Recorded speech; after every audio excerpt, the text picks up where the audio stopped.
I'm David Morse, and this is Todd Muirhead. Hello.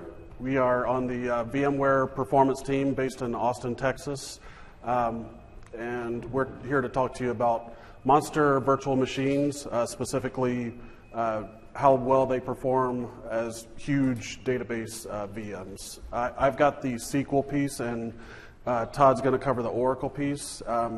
We've been involved with performance for a number of years. I've been with VMware about 3 years, and prior to that, about 14 years at Dell. Yeah, and I've been at VMware on the performance team for almost 8 years now, and basically doing database-related stuff the whole time. Oracle, I did some SQL a while back, and SAP stuff as well. Appreciate you guys coming out. Quick disclaimer, really quick, because I'm not going to even go through it. Outline. So let's talk about what we plan on covering today. We wanted to touch on the fact that SQL and Oracle are two of the key business critical apps that customers are virtualizing today. And essentially that kind of dovetails with the fact that we're going to be running both of those on a very grand scale with the latest generation of Intel host hardware. So we want to show how they scale in terms of performance from generation to generation. We have about 5 years of server technology, 4 different servers that we're going to touch on. So we're going to be going through generational performance on Oracle and SQL, the performance impact of key technologies that host hardware has, such as hyperthreading, cluster on die, which is a new Haswell/Broadwell feature that brought some nice gains, and NUMA, which is a very important but confusing performance technology. So we wanted to basically go through and explain that. Touch on some best practices, both for Oracle, SQL, and just kind of monster VMs in general, and some key takeaways, regardless of database. So business critical apps, I highlighted Microsoft SQL and Oracle since that's what we're talking about today. SQL does happen to be the most common app running in virtualized infrastructure today. Just some interesting numbers there. I'm not going to go through all the other ones, but the key takeaway here is customers today are very comfortable virtualizing these business critical apps, and there's a reason for that. We had a challenge, 10 years ago or even 5 years ago with customer adoption just because they were unsure how well they would run inside virtual machines. I think customers in general are very happy with the performance of that, and we're actually going to touch on that in terms of like SAP. SAP HANA runs really well, and Todd's done some proof points around that. Virtualizing applications, so there's a special interest group and a lot of stuff going on here at VMworld. A lot of prominent speakers. We had a SQL workshop, I think Saturday before VMworld officially kicked off with David, and a lot of other key folks. So appreciate those guys speaking here. And let's see. Basically, vSphere on Oracle is expanding.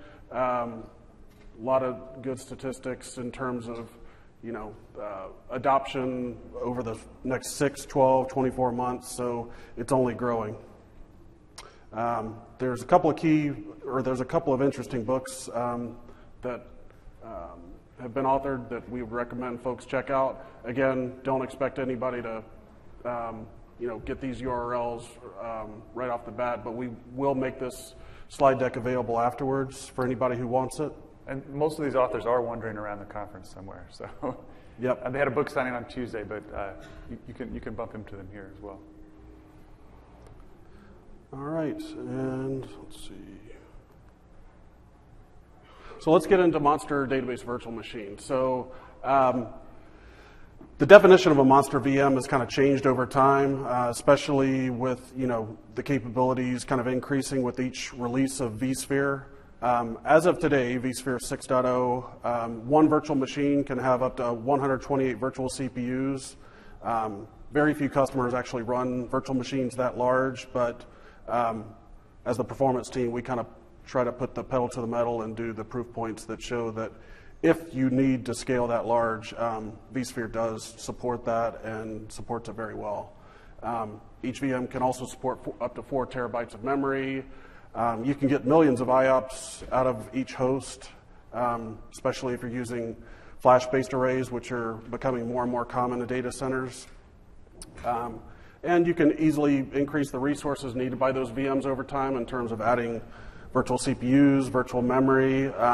But one key theme that we want to kind of emphasize here is not to oversize your VMs, not to undersize them. Just kind of test your application out, figure out how much resources it needs, and keep in mind what your host hardware architecture is as well. So you basically try to fit it or right size it to your host hardware. But the key point here is Monster VMs do have the capacity and performance needed to run SQL and Oracle databases. I wanted to turn this slide over to Todd, since this is the SAP proof point I mentioned. You guys, there's like a drag race going on or something. So like David was saying, the best practice we talk about a lot is right-sizing your virtual machines. And that's definitely the best way to get the most efficient use out of your servers, the best performance for all of your VMs. But in the extreme performance series, we're going to talk about some today about if you need the power of a really big monster VM with the maximum number of vCPUs and a ton of memory, that does perform great too. But you don't need to configure a VM until you need that kind of power. So don't get too excited about, we're not saying go out and run all your VMs maximum size. We're just saying if you need to, the power is there. So this is an example of a monster VM that's running a standardized benchmark from SAP. It's the VMware benchmark. I worked with HPE late last year when we actually did the testing. It was published a few months ago. But this was 128 vCPUs with 1 terabyte of RAM running the VMware benchmark, like I mentioned. And it was compared directly against an existing native benchmark on the exact same hardware. So when we partnered with HP to do this, they had just finished their native benchmark. So we took the exact same hardware, put vSphere on it, built a monster VM, and then repeated the test. And we were able to get within 5% of the number that native did. So with this big VM, we were able to achieve very close to the same performance of what native had achieved on a benchmark. So we're pushing everything to very close to 100%. It's very demanding. And there's a full white paper. This is one chart that I pulled out of the white paper that HP published. All right.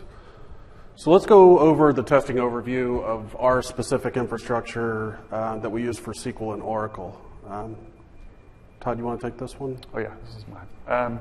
So in this talk and in all the performance talks, we end up talking a lot about processors and cores and threads and logical processors and hyperthreading and NUMA. So we're going to try to explain as we go what the terms are and how we're using them, and we're going to also try to be consistent ourselves in the way that we refer to everything, because sometimes we will catch ourselves and interchangeably use things we shouldn't. So sockets. This is the actual processor itself. So we're using 4 socket servers or 4 processor servers. Within each processor, nowadays, right, all these guys have got tons of cores.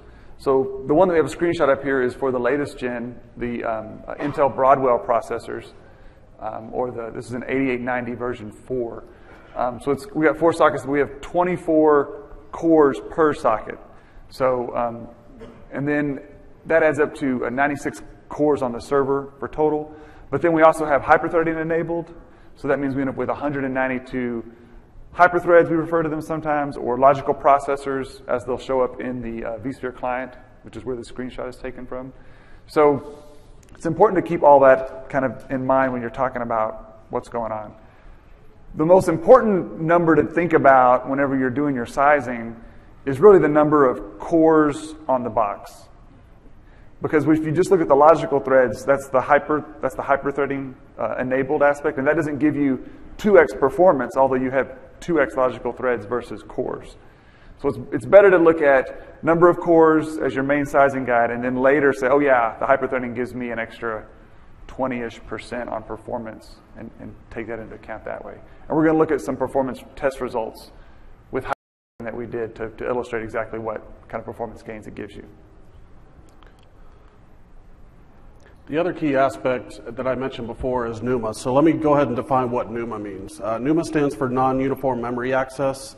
And the 4-socket servers that we used in our test bed consisted of 4 CPUs, and each processor essentially had its own set of local memory. And that processor and memory combination is what is grouped into what's called a NUMA node.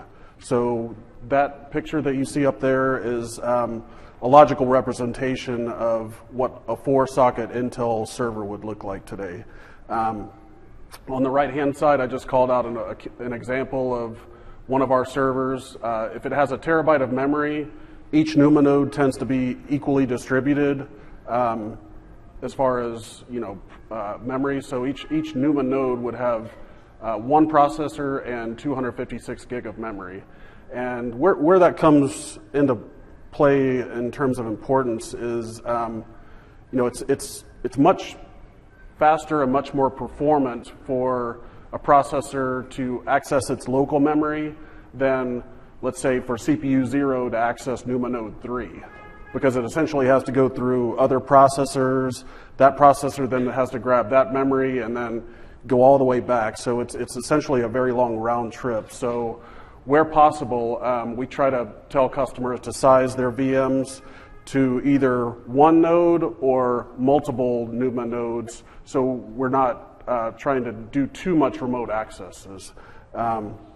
Just going back to that earlier example, or the slide before this one, if we have 24 cores per socket, each one of these processors in this diagram will have 24 cores. So the guidelines that we would suggest you creating VMs, monster VMs that is, would be 24 virtual CPUs or multiples of 24 to right size it. For monster VMs, ESXi will automatically create a virtual NUMA topology, which is essentially allowing Windows or Linux to also see a NUMA architecture, which gives it information to access that local memory more efficiently. Okay, so this is our test environment. Because we've been doing these tests for a while, in the lab we have generations of these 4-socket servers available for testing. So I end up talking about them by the code names because it's easier for me than the Intel numbers. So this is a chart that just ties all this together. So back in 2011, Westmere EX was released. We have one of these servers. This is 4 sockets with 10 cores per socket. And then, so that's the first one that we tested with, the oldest one. We also then used Ivy Bridge. This is 15 cores per socket, so 60 total. And then Haswell, which was the data we presented on last year. 2015 was when the servers were released. It's got 18 cores per socket, 72 total. And then finally, these new Broadwell processors. We just got these in the lab a few months ago. Mm-hmm. Was it June? Yeah, just a couple months. And these have 24 cores per socket, which every time it happens, I'm just like, I can't believe there's this many cores, right? And then, yeah. But it moves along, right? So, so we tested it against all of these. And next slide. Next slide. Sorry. So this is a graphical representation of the lab. So just to make it hopefully very clear what we're doing, we have 4 servers, same labels that we just had on the previous slide. We had a single storage array that we were sharing, and then a driver system that was also connected to the same network. So when we tested each of these servers, they were in the same environment using the same storage, the same VM. Right? We'd move the same VM back and forth and change the number of vCPUs and stuff for different tests. And so the storage array, you can see we've got 30 SSDs and 70 some odd 15K RPM drives. All of the data and logs that we were using for the VMs were on the SSDs. We only use the spinning drives for OS files and loading files and stuff like that for the test. So all the stuff that actually had anything to do with the performance were on the SSDs. All right, DVD Store 3. So this is the workload that we use for the test, both David and I. This is an open source OLTP benchmark that I developed with Dave Jaffe, who's also on the VMware Performance team now. We open sourced it a little over 10 years ago, which is why the name is DVD Store and not Blu-ray Store or some other more current thing. And we get lots of jokes about, hey, you should change the name. So it's an OLTP test workload. It simulates people logging into a store. So they log in, they browse for products, they purchase products. And each one of these things makes up an order. So the metric is in terms of orders per minute, but each order is made up of lots of operations, lots of SQL statements happen for each order. So about a year, so even though we open sourced it a long time ago, we've been updating it. And a little over a year ago, we did a big update from version 2.1 to 3.0. And so this added customer reviews, so the ability for customers to write reviews, read reviews, and when they search for products, get reviews back based on the product that they're interested in. And it does an intelligent ranking of reviews. So based on which reviews have been deemed most helpful by the users. The point is that it's a lot heavier workload than it used to be, and it also reflects the way websites work more today with this kind of social aspect of people are looking at when they're purchasing. So all of that means that the workload is much heavier than DVD Store 2 used to be, which was the goal because we couldn't really stress these new monster VMs with the older workload. It was just too lightweight. So DVD Store 3 has these much more heavier queries, and it allows us to use a single instance of DVD Store 3, and we can saturate these very large monster VMs, which is cool. Okay. So Oracle performance. So we did all the preamble stuff, and now we got one more preamble, and then we get to the result slides. The Oracle configuration, I'm using the latest version of Oracle 12c, RHEL 7.2. Each VM had 256 gig of memory. The DVD Store instance that we created was 200 gig that's about the amount of data that's there. So we sized the VM to have plenty of RAM for that, plus some left over. We're using basically the best practices, which we'll talk about at the end of the talk, but PvSCSI, VMXNet 3, stuff like that. The number of virtual CPUs varies depending on the tests that we're doing. So we'll cover that as we go. Okay, so this is what it looks like if you have a Broadwell system with 96 cores and you look at ESX top. It just kind of gets crazy. I actually have it adjusted right now so that the core utilization lines up in straight lines, you can see.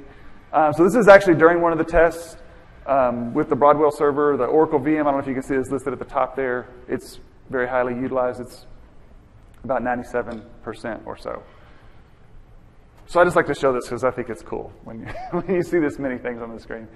So this is the generational performance test. So what I did was I had a maximum size VM based on the number of cores, right? So 40 vCPUs, 60 VPUs, 70, and 96 on each of the hosts. And then use the DVD Store to drive it up to as high a amount of throughput as I could get. And the way I determined was that I would do a test run with a certain number of threads and then see, record the results, then add some more threads, see what that result is. You keep going up until you reach the peak and it doesn't go anymore. You add more threads, you don't get any more performance. And then at the same time, you go and check and make sure, what are my other metrics? What does the CPU, what does the disk latency look like? Does it all look like that's not my bottleneck? Is the CPU the bottleneck, right? And that's where we would take these numbers. So let's go to the Westmere EX system. And on this chart, I have it set up as a relative number. So that you can easily see how much performance gain we get going from the Westmere system of about 5 years ago up to the Broadwell system today. It's a little over 3x performance gain with the biggest VM that you could create.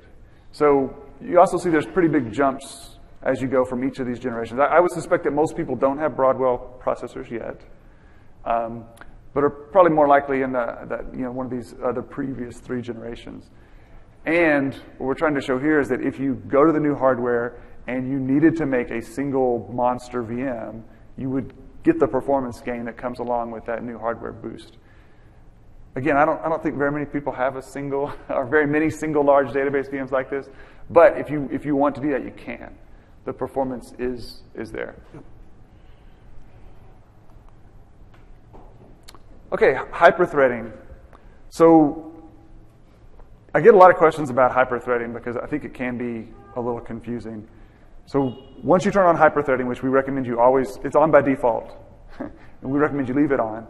But once hyper-threading is enabled, it doubles the number of logical processors, right? So you get this extra thread basically on all of the cores. So it looks like, and ESX will show this, like an ESX topic showed it, you can see all 192, in the Broadwell case, logical threads. But you don't get 2x the performance gain. It's only really about 20%. So to illustrate that, I'm comparing here the single 96 vCPU VM on the Broadwell host versus when I ran two 96 vCPU VMs on the host.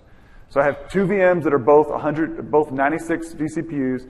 I didn't do anything to try to give one of them more priority to the other or any pinning or anything like that. I just gave them both 96 vCPUs. So now all 192 logical threads have a vCPU that can be scheduled on them. So when we go from not using hyper-threading up to taking advantage of all of the threads, we get about a 20%, 19% performance gain from hyper-threading. So this is looking at the total OPM across both of the hosts.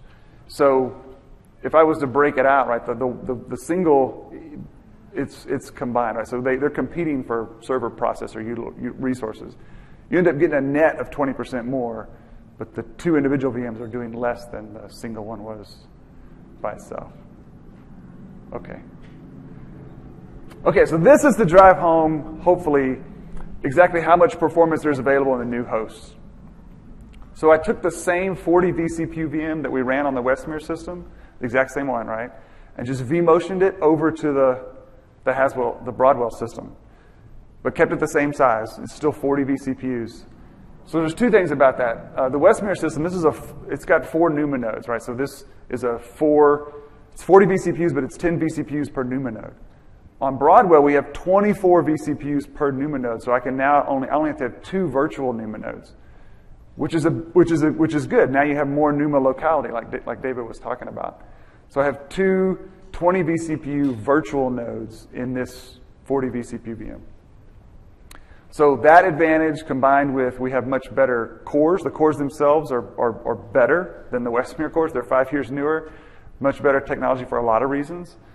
We're able to get 37% more performance on the same size VM on new hardware. And this is only using 42% of that host hardware utilization. So I have room to put a whole nother 40 vCPU VM on that host and still have a little bit extra headroom left over. So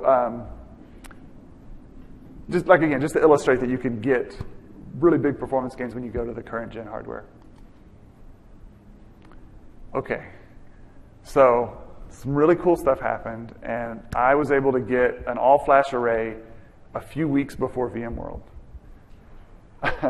And I wanted to do some cool tests. So I'm actually going to do a lot of tests, and we're going to repeat this session in VMworld Europe and have more data from the all-flash configuration. But the quick test that I did was I said, okay, what if I did the generational test, but I just did it all at the same time? So in those other tests, I was very careful, and I had each server running one at a time, and all the storage and stuff. Well, now that I had this huge capacity for IOPS on the back end, I just spun up the generational test on all 4 hosts at the same time and stressed them all at the same time. And I was able to get the same numbers almost. It's pretty close. And then I said, hey, what if I did the hyper-threading test at the same time too? So then in the lighter blue one, I'm running 2 monster VMs on each host, maxed out, all at the same time, all against this single array. And you still see it's about 20% gain or so. It's a little less on some of the older versions from the hyper-threading gain. So like I said, this is with an IBM A9000 flash system array. It's an all-flash array. It's really fun to get to play around with one of these in the labs and do stress tests. And these are some of the initial results. And in VMworld Europe, we're going to do some more. All right. Let's talk about SQL. Does enabling EVC change the performance? EVC. You're talking about the vMotion compatibility? Yeah. I mean, if you would enable EVC, does that change the performance? I didn't try that, but it should change the performance. Yeah, should make it lower. Yeah, I think it would too. Okay. So let's talk about SQL. I used a similar kind of configuration in terms of host hardware, backend SAN, but of course, instead of Oracle on Red Hat, I used SQL Server on Windows. I used Windows Server 2012 R2. I played with, so last year's experiments were all run with SQL Server 2012. This year we decided to, kind of go to the latest, greatest 2014. And during the middle of my tests, we were hitting some scalability limits, so I threw in 2016 just for good measure. We saw similar performance, at least with DVD Store.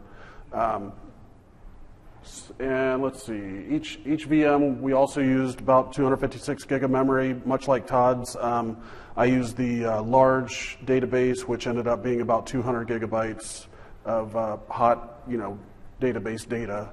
And of course, I'm following the best practices regardless of whether it's Oracle or SQL. We use the Paravirtual SCSI adapter and the VMXNet 3 for the 10 gigabit interface just for the best networking performance.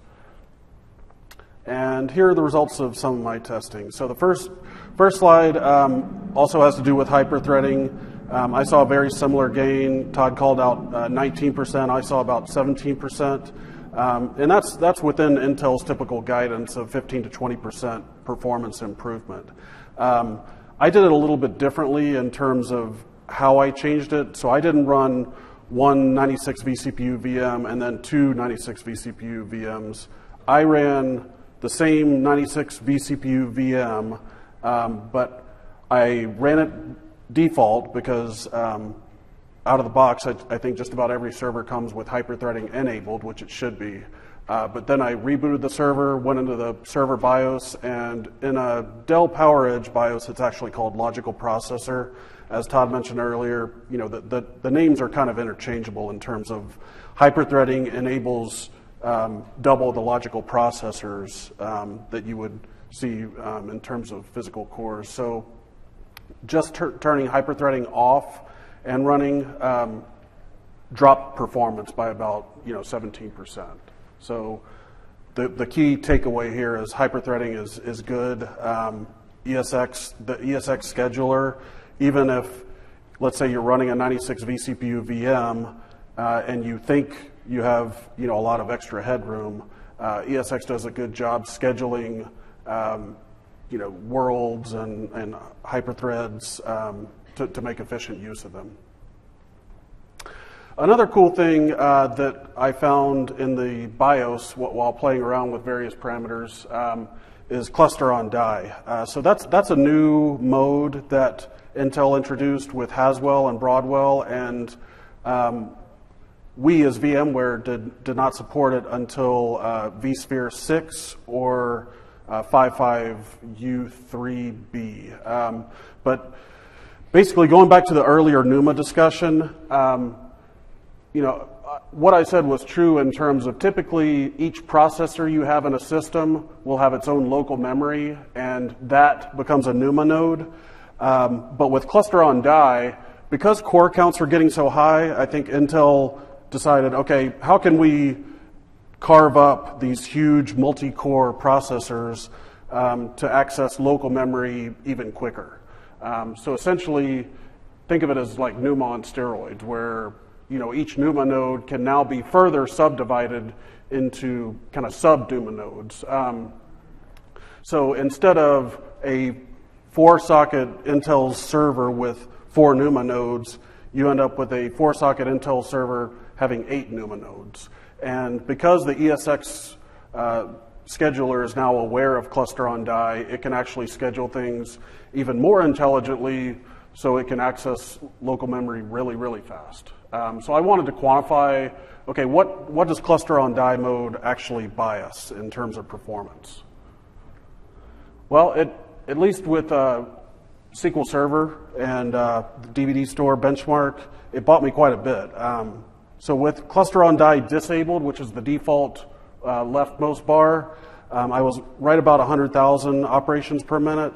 And just by enabling cluster on die mode inside the server BIOS, and running the exact same test on the same 96 vCPU SQL VM, I got about 120,000 OPM. So that said, this is your workload may vary. You definitely shouldn't expect to see an automatic gain necessarily unless your workload is highly NUMA optimized, but at least in my case, it definitely provided a benefit. So if you have the latest Haswell or Broadwell technology and this BIOS option available, it's definitely worth checking out.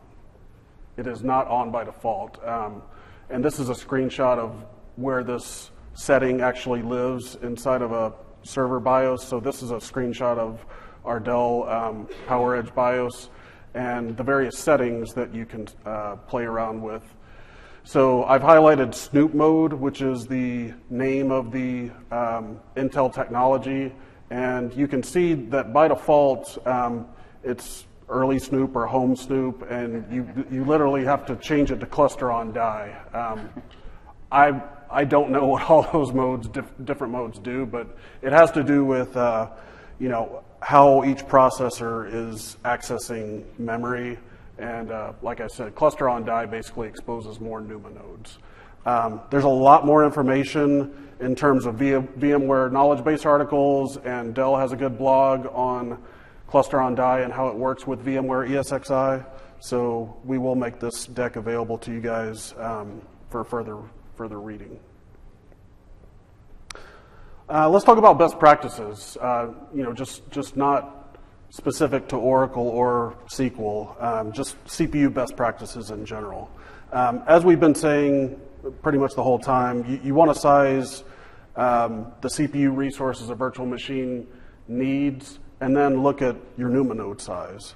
So if you need a Monster Database VM to span multiple virtual NUMA nodes, let it. ESX will schedule it appropriately, and it'll still perform very well. We call those VMs Monster or Y. There's a lot of terms used in the industry, but I think the point is, right size your VMs to multiples of what your core count is per processor. If you don't need as much CPU as you're giving it, then you're potentially wasting resources that could otherwise be used for ESX to, kind of do its networking storage or to schedule other VMs to do work. Obviously, you want to get your hands on the latest, newest server technology to get the best performance. We've run some experiments in the past. We don't have any data to show today in terms of pinning VMs, but that's not recommended as a general best practice, because if you end up pinning a VM to or affinitizing a VM to specific processors, when you vMotion that to a later greater server, you may forget that you did that and suffer poor performance as part of that. So ESX does a very good job, scheduling vCPUs, so it's typically a best practice just to kind of let it do its thing. Enable hyperthreading, as Todd's data and mine both show Oracle and SQL benefit from that. Latency sensitivity is a setting that we introduced, I think, back with vSphere 5.5. It has the misnomer, or customers often think that if I change this to high latency sensitivity, that I'll get better performance out of my virtual machine. It's actually quite the opposite in most cases.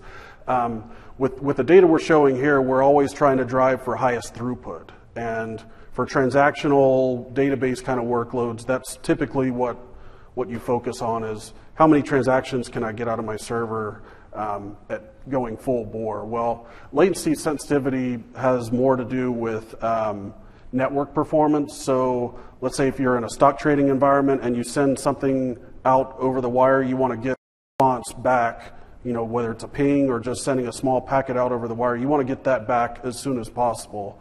Whereas by default, ESX uses technologies, and frankly, a lot of guest OSs use technologies like interrupt coalescing, where you want to save up packets before sending them out over the wire so it can more efficiently, transmit and receive that data. But if you're sending very small packets but need those packets guaranteed, over the wire and back as quickly as possible, that's where latency sensitivity can come in. I think of it more as a network latency setting rather than storage or CPU, so I think it could probably be better named. Memory. So using large pages is beneficial to both Oracle and SQL. Virtual databases definitely benefit from large pages, especially if you're running it as large as we are, where we're assigning it multiple gigabytes of memory or even a terabyte of memory. Typically, Oracle and SQL will recognize the fact that you've got as much, that much memory, and will kind of adjust the page size appropriately so you're accessing larger chunks at one time. Setting a memory reservation, for Oracle, you want to set it to the Oracle SGA, and for SQL Server, you want to set it to the active memory. That's typically, by and large, the default, especially with SQL 2016.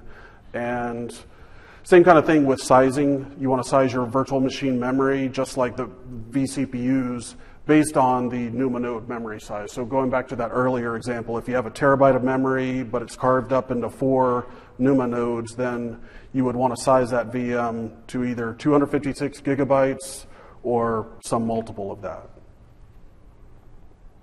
How do you want to talk about storage? Yes, storage.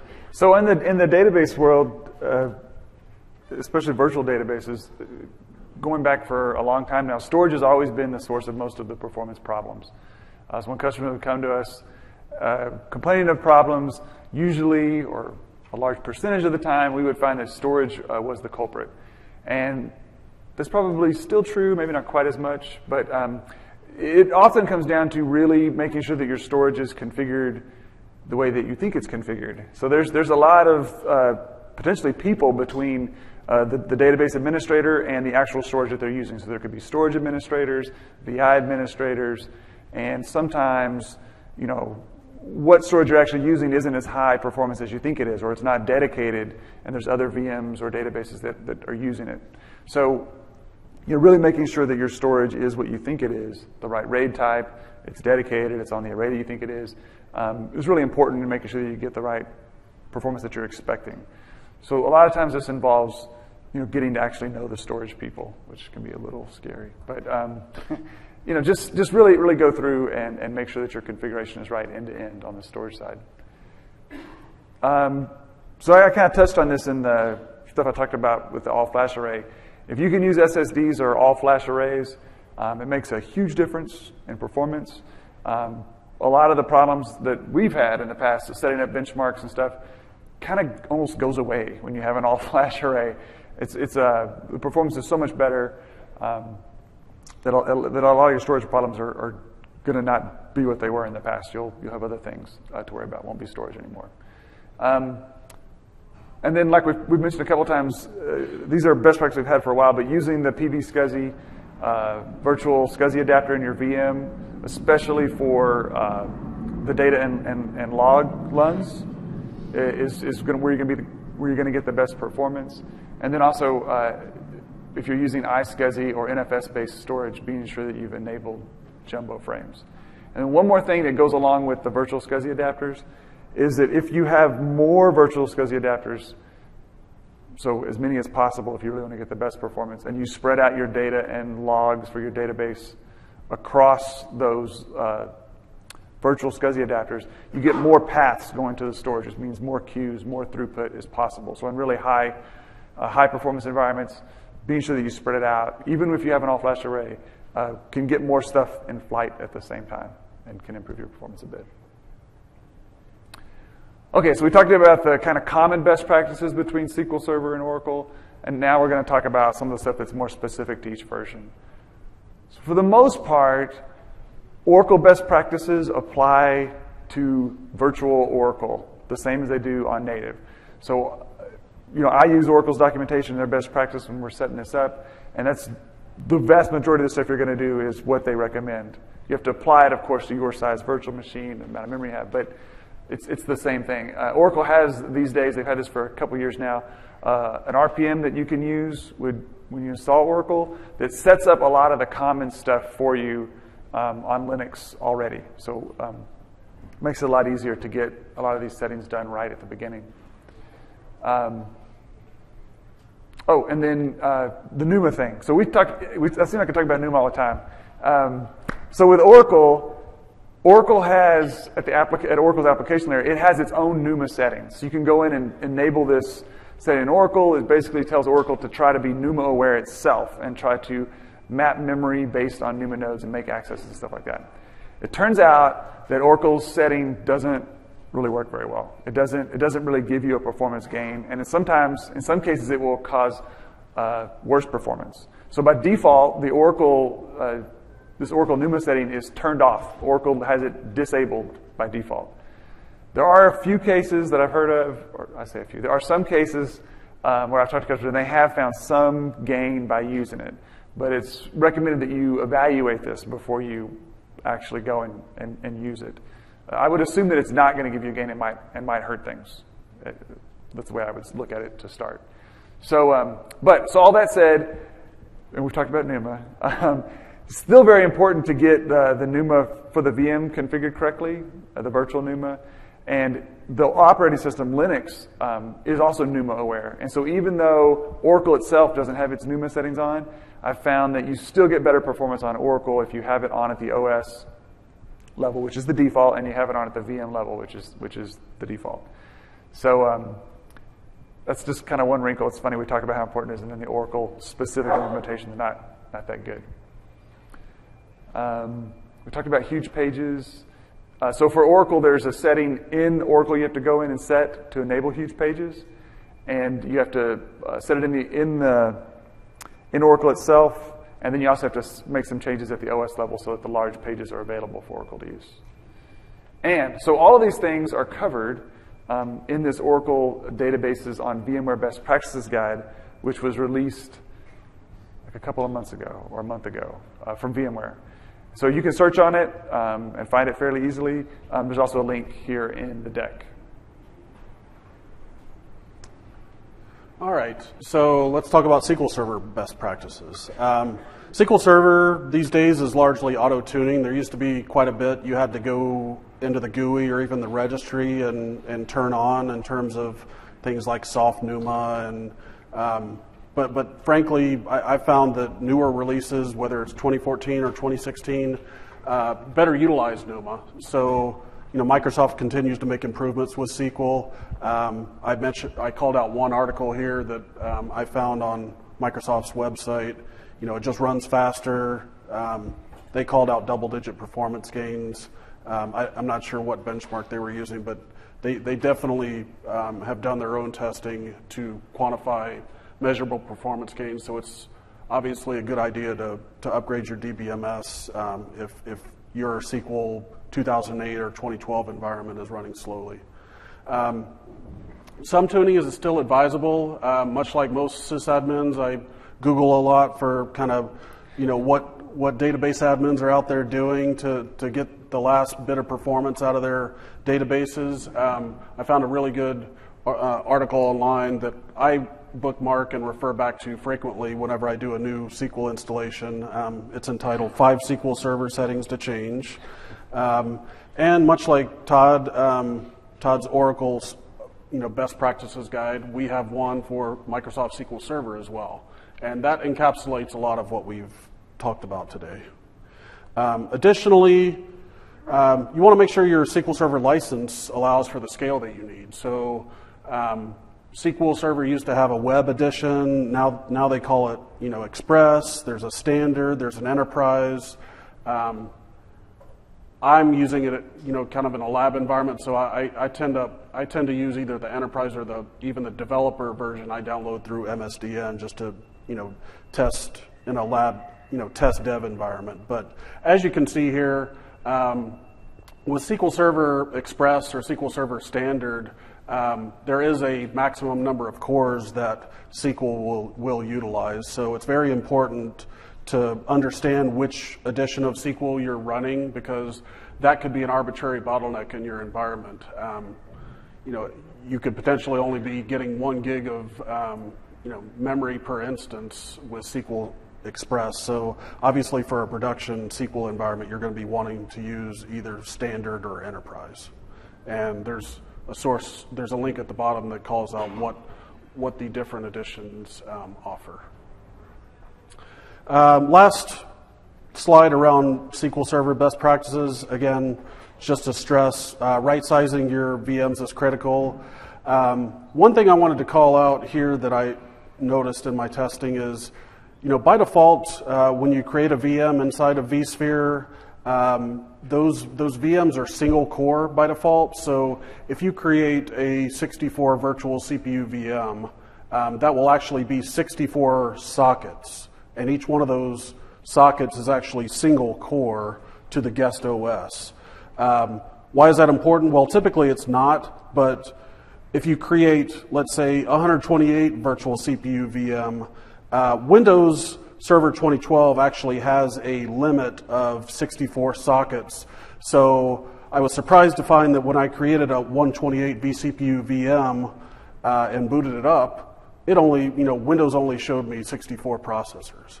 So to get around that, you need to increase the cores per socket value, which you actually have to expand the little triangle there in the screenshot, which allows you to change the cores per socket value.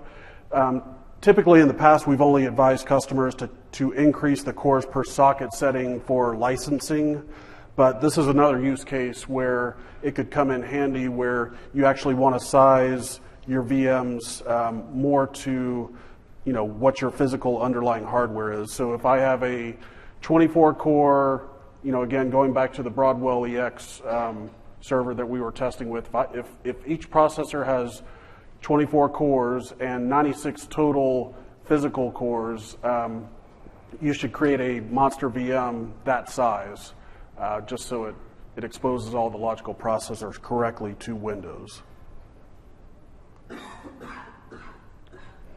Okay, so we talked a lot about best practices, and this is my kind of performance spiel on best practices. So one of the things that happens a lot is, well, not a lot, it happens sometimes. We get customers or associates that are working on other tests, come in immediately and say, I'm getting bad performance. But they really don't know what's going on or how to characterize the performance as bad. They just know that it's bad. So it's really important early on when you're working with a new environment or an existing environment that's in a steady state to establish what good performance is at that point. And it should really be done at the application or end user's perception of performance. So you know that everybody's happy and everybody is good. This is the time to go and look at all the different things that I have here. Where's your CPU at? What is your disk IOPS and latency? How much memory is active? What is the network activity packets per second, for example, or megabits per second, at the time that it's good. So when you know what it looks like when it's good, then whenever someone comes to you and says, hey, my performance is bad, whatever that might mean, then you can go back and say, okay, well, let's look and see what's going on. And you have some kind of baseline to go back to.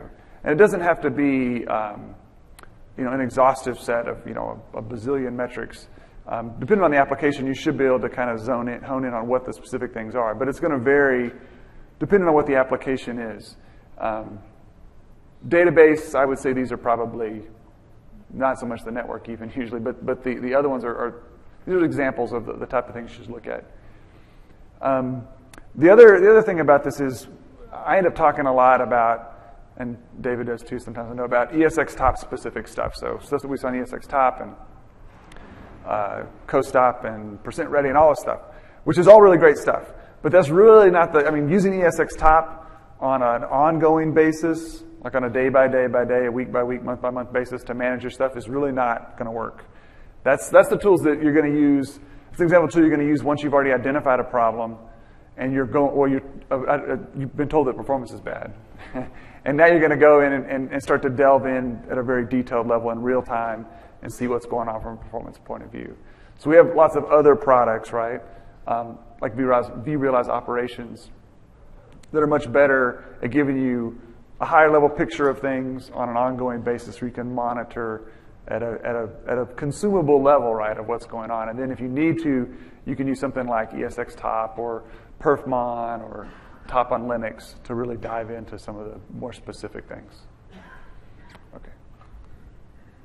So key takeaways we're really trying to say today is that virtual machines can handle your database workloads, whatever they are. We can go very, very big. We can handle extremely large amounts of transactions at the database level with great performance and scalability.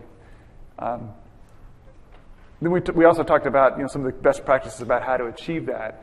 But the main thing we're trying to communicate to you is that these examples hopefully illustrate that we've got this really high end that's capable, and most of your workloads or all your workloads should easily fit inside that. And it's just kind of a question of making sure you get it sized and configured with a few of these best practices to get the best performance.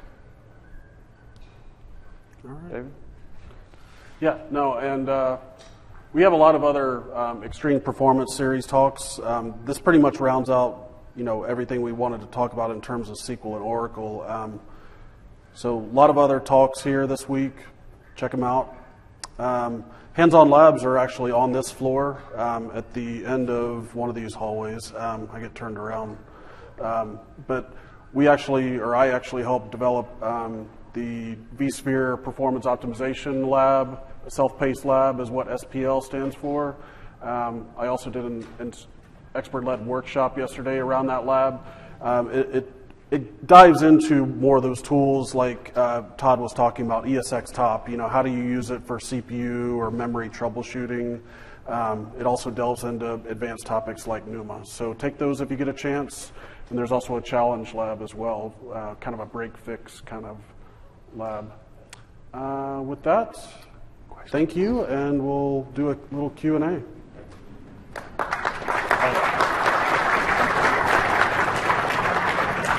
Oh, and fill out your surveys. Yeah, please fill out the surveys. And if you have a question, please go to the microphone so that everybody can hear and it gets recorded. Oh, thank you. Thanks. Yeah. Let's go right here in the middle. Yes. PV-SCSI versus NPIV. Good. Oh, one. What's the question? So when I'm looking for when I'm looking for high performance, would I use PV-SCSI versus doing virtual fiber channel mapping using NPIV? Oh, so PV-SCSI is going to give you it's the highest performing and the most efficient as well. So from a CPU point of view, it uses the least amount of resources on the hypervisor side, and it's also going to be a very short path. Okay. Okay. Is that okay? Next. Thank you for the presentation. Thank you. I have two questions.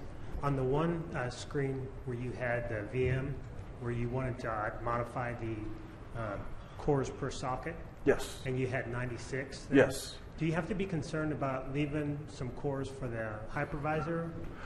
Yes. Great question. The answer is yes. You always want to leave. Now, ESX, as you might imagine, given you can boot it off of a flash drive, is not very resource hungry, so it's not going to need a lot. But that said, going back to, well, I'm not going to jump all the way back, but back to the SAP slide, Todd's testing did determine that running SAP HANA, you definitely want to leave some CPU cycles available for the hypervisor to do its core networking, scheduling, that kind of thing, right? Yeah, so one of the things we get into is a lot of times we run benchmarks. So we run things up to like 100% utilization. So when you do that, a lot of the cycles that might be available in a typical environment where utilization is much lower, like at 60% or something more normal, those cycles are gone. So the hypervisor doesn't have anything left to do like networking, right, for example. And when you're doing a benchmark, typically there tends to be a significant amount of that. So in order to get the best performance, actually, sometimes you need to reserve some space for hypervisor to be able to do its work, right? Which is part of the VM's activity. That said, just going back to that example, ESX is really good about, even if, let's say I give a VM, Monster VM, 96 virtual CPUs, keep in mind that with hyperthreading, you actually have hyperthreads available for ESX to use. So you can use those additional logical processors because you actually have 192 to work with to schedule various tasks. But also, even if you create a 96 virtual CPU VM, it's not necessarily guaranteeing that not all 96 cores of that server are going to be dedicated to that SQL or that Oracle instance. If ESX determines that, hey, I'm only running at about 20, 40, 60% utilization for that application, those cycles are actually available for other VMs or, like you said, for the hypervisor itself to use. Yeah, so most of the time you don't, like in a real world, you don't actually have to reserve CPUs for it. You can, right. Because there's extra cycles that are available that we're pretty good at taking advantage of. Yep. Okay. My last question was, with vSAN, how was that ever considered part of the performance, or if it wasn't, why? Another great question. Yeah. So we do have, much like most data centers, we have some legacy SANs where we have, like Todd called out, a mixture of 15K traditional spinning disks and some smaller amount of flash drives. So while we did have temporary access to an all-flash array, that's not the norm, at least not yet. I don't know, Todd, you want to? Yeah, so we didn't get to test vSAN in this test. There are some other sessions where some guys did do vSAN testing with these same applications. Yep. So, separating that out, vSAN's going to take some CPU resources, right? So that would impact potentially the size of a big monster VM if you were really talking about using the whole host, like we did here. But vSAN can achieve the levels of IOPS and latency that you need in order to be able to run databases at this scale. Yeah, I know for a fact vSAN 1 was not as performant as vSAN 2, which is available now. So I do know that a lot of benchmarks run by peers on our team achieve much higher scalability with vSAN 2, especially now that we have an all-flash tier. So we are planning, we're asking those same kind of questions internally for our next hardware refresh. Hey, what kind of storage should we buy? And the obvious answer is we're going to be utilizing vSAN in our future Oracle and SQL deployments in our labs. Welcome. Hey, so first off, I just want to say I feel terrible for anyone who has to license a cluster of 96 CPUs. Agreed. But kind of following up with the prior gentleman's question, we have an Oracle rack deployment, and we're not fortunate to have that many cores. We have 2 6-core processors, high frequency though. And we reserved CPU based off of physical cores. We didn't even want to talk about hyperthreading for that, just because the second that host is overutilized, you're failing to process network, failing to process storage traffic. But in light of what you guys are talking about, I'm wondering, maybe we shouldn't be looking at that. Maybe hyperthreading comes more into play. But when you were talking about, 296 vCPU VMs on a 96 core host, it seems like you're maybe not getting real hyperthreading numbers because you're running more into a ready time or co-stop issue. Well, no, so there's a logical thread for everybody to execute on, but they're sharing a core in all cases. But you can only execute one core at a time, which is why we always. There is more resource contention, and I think you called out the fact that each thread is actually performing or getting less throughput, but you're able to run more of those in parallel because you have those additional threads. So you are correct in that. Running 2 96 virtual CPUs, you're really kind of overloading the server at that point. But what we were trying to show is you can get higher overall throughput out of the system if you really hammer it with 2 96 virtual CPUs hammering all 192 hyperthreads of the system. Okay. Yeah. I wanted to ask one other question. Any good suggestions on like BIOS tunings? You know, you guys called out the cluster on die. We happen to have those V3 processors, and we've been leaving them at, I think it's early Snoop or something on our Dell servers. Right. Well, it turns out we probably should be changing that, and we're seeing some improvements. It seems there's a lack of good documentation, either from our hardware vendors, from VMware, just on good practices there. I'll give you an example of that. There's a particular setting about allocating more than 4 gigs of memory to PCI devices. I forget the name of the setting at the moment, but VMware used to have a KB article. They pulled it, and we can't get any documentation from our hardware vendor or VMware on what to actually set there. And kind of similar to this, you know, it'd be nice to have a good overlay of settings that tune for this. Yeah, that's a good point. We've noticed that there is, you know, we referred to the Oracle and SQL Best Practices Guide, and I think we do call out some BIOS settings in there, but we probably need to emphasize kind of a common theme of, you know, we do get a lot of customers. I'm going to take the node interleaving setting, which is right above that box. There's a lot of confusion even internally to VMware about what that should be set to, because logically, you know, node interleaving sounds like a good thing and sounds like you should enable it. Whereas, you know, Dell, I wish they would change this to like NUMA, and that actually flips the definition, because node interleaving setting to disabled actually enables NUMA. So you actually want this at the default of disabled.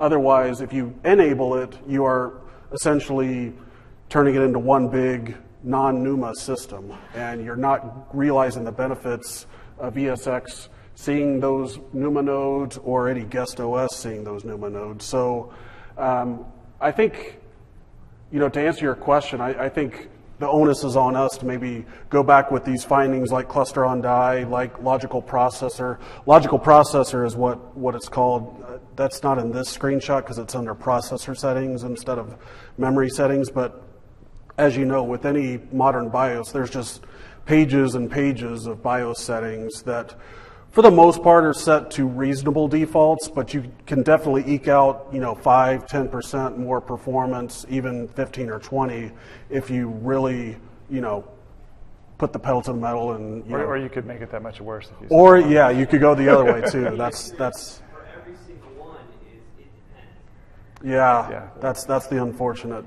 Well, that's takeaway. The setting I was referring to is memory mapped I/O over 4 gigs. MMIO? Okay, yeah. The default from Dell is enabled. VMware used to have a KB article that said, don't do this, it'll crash your host. They've since pulled the article, and I can't get a straight answer from anyone on what it should be. And so it's stuff like that where Dell out of the box enables it, and then VMware wants it off or on, or you don't know. Right. So. That's an interesting one. I'm not familiar with that particular setting. It's interesting though. But we have released VMware knowledge base articles in the past, I know, around, you know, if something is set by default from a vendor that can potentially cause some issues, or frankly doesn't utilize all the processor features of virtualization technology, we'll actually say, hey, maybe you should go into your BIOS, change virtualization technology to enabled rather than disabled. And the other confusing thing is generation over generation. You know, when VT, Intel VT or virtualization technology first came out, the benefits were fairly minimal, and there was some security concerns around, you know, whether that feature was really all that useful or secure. Future generations, you know, with page tables and things like that, it just makes sense to enable it by default. So Dell did enable that setting by default in future generations. So long and short of it is, I think we do have a job of going back and updating those best practices with any and all BIOS settings that could help performance. Great, thank you. Thank you. I just want to mention briefly to a question about BIOS settings. Yes. I agree with this, the vagueness. There's a power savings session here that talked a lot about half dozen BIOS settings. And Yes. gave good detail on that section at least, and a couple of them did influence performance. Yes. Yeah, that's a good point. Qasim Ali did a good talk around the power saving modes, and We didn't talk about that here only because we just kind of default our test beds to maximum performance for the system profile, but you can definitely get some power savings without really losing much performance by choosing, operating system profiles or, some other profile. So my other question was about the SCSI adapters. Is Yes. there some near-term plan to boost it to more than 4 and more than 15 targets? I don't know. I don't know what the answer is. No? It Reza just seems says like no? a really artificial limit. Yeah. It does. I don't think there's any plans to change that in the immediate future, as far as I know. I do think each one of those virtual SCSI adapters can address quite a bit of LUNs, right? Yeah, it's But to only your 15. point, It's 15. oh, Only okay, 15. okay. Yeah. But there's newer standards that do more. Yes. Yes. That is a fairly low limit. We should find out if there's any plans to When you talked increase about that. NUMA when you are trying to fit in a single NUMA node, Yes. are you targeting the physical cores or the logical CPUs for that socket? Good question. Physical. Physical. Yeah. So there's a caveat that if you want to use this thing called Prefer HT, which we didn't talk about at all today. No, we didn't. You can target the logical processors and keep it in the NUMA node. But I can talk to you about it after. You can use it, but you have to be careful. Yeah. That's all right. Thanks. Okay. Can you go to slide 37? 37, sure. It's very specific. I was going the other direction, so I got to jump back here. So, I've been to several sessions talking about NUMA organization in the VM and allocation. I did a lot of testing in 5.1, and there is a best practices article on VMware's site that says if you want ESX to auto-present the NUMA organization of the hardware, set your sockets to how many cores you want, and set cores per socket always To one. Yes. Yep. That's and correct. it will auto-present. And I did a lot of database performance testing, and it was spot on. It was within a few percent the margin of error, no matter what I set it to, unless I set it to an inefficient NUMA organization. Problem is, setting it this way, it's never going to change, no matter where I put the VM. Does that make sense? Like, Right. is Yeah, the best that's practice so- to go one? Right. It's a Windows specific thing. Okay. Yeah, I'm definitely not recommending this as a general, and it probably shouldn't be on a best practices slide, so that's really my fault. But